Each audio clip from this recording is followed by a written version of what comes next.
When summers lasted forever. Chapter 5. The Music on the Wind. The summer days seemed to be passing faster now. Not because there was less time, but because every day brought something new. A new adventure, a new memory, a new story. The morning began quietly. The ocean was calm. The sky was clear. And for once, nobody had a challenge planned. No races, no competitions, no mysteries.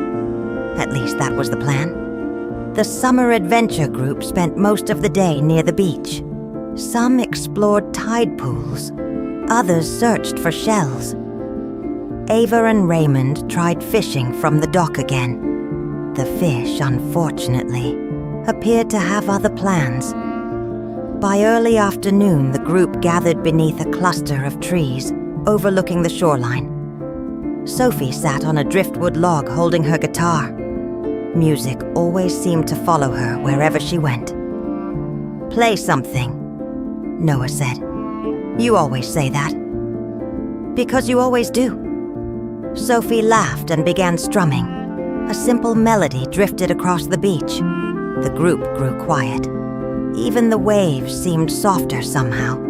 For several minutes, nobody spoke. They simply listened. The music felt perfect, like it belonged to summer itself. When the song ended, applause erupted. Sophie smiled. "Thank you." "Play another one." "Of course," she said. The second song was different, slower, gentler, almost dreamlike. As Sophie played, a breeze drifted in from the ocean. At first, nobody thought much about it. Summer breezes were common. But then Sophie stopped playing. The group looked up. "What happened?" Ava asked. Sophie tilted her head. "Did you hear that?" "Hear what?" "The music." Everyone exchanged confused looks. "You were the music," Noah said. "No." Sophie looked toward the ocean. There was something else. The group listened. The beach remained quiet. Waves rolled onto the shore. Seagulls called overhead. Nothing unusual. Eventually, Sophie shrugged. "Maybe I imagined it." The day continued, but an hour later, it happened again. This time, Ava heard it too. A faint sound, almost musical, almost like a melody carried on the wind. The sound lasted only a few seconds, then disappeared. "Okay," Ava said. "Now I heard it." Sophie looked relieved.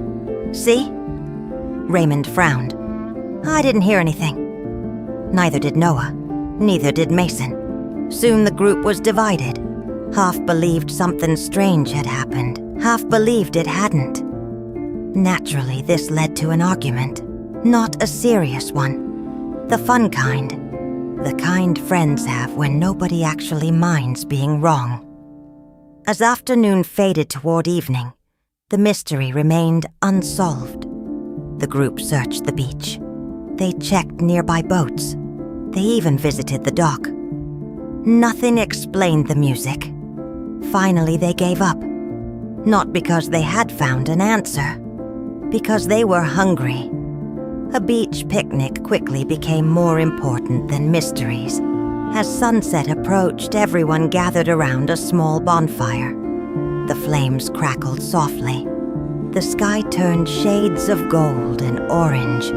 Stories filled the evening air. Laughter followed. For a while, the strange music was forgotten. Then Sophie quietly picked up her guitar again. She began playing the same melody from earlier. The group listened.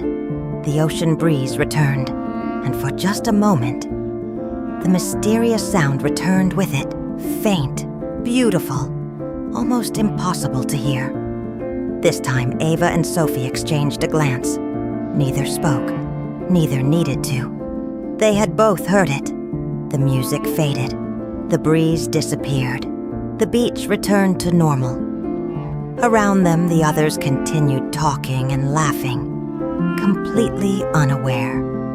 As darkness settled across the coastline, Sophie looked out toward the ocean. The feeling she carried wasn't fear. It wasn't worry. it was wonder. The sense that somewhere beyond the horizon there were still things waiting to be discovered. And perhaps some mysteries didn't arrive through symbols, or lights, or strange drawings.